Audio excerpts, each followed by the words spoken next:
ஒரு 3 தொட்டியில் தண்ணியை கொண்டு வாங்க. இந்த பஞ்சால் செஞ்ச பொம்மையை தொட்டி தண்ணிக்குள்ளே போட்டாங்க. களிமண்ணால் செஞ்ச சிலையை இன்னொரு தொட்டியில் போட்டாங்க. சர்க்கரையாலேயே செஞ்ச பொம்மையை இன்னொன்றில் போட்டாங்க.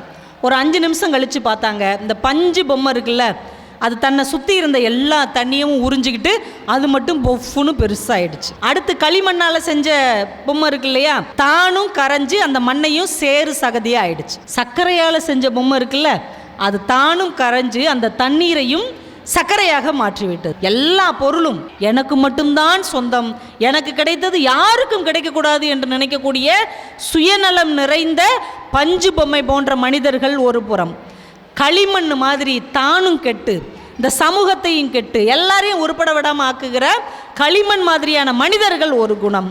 அதையும் தாண்டி ஒரு குணம், தானும் கரைஞ்சு இந்த சமூகத்தையும் இனிமையாக மாற்றக்கூடிய ஒரு மனிதர்கள் இந்த உலகத்தில் வாழ்ந்து கொண்டுதான் இருக்கிறார்கள்.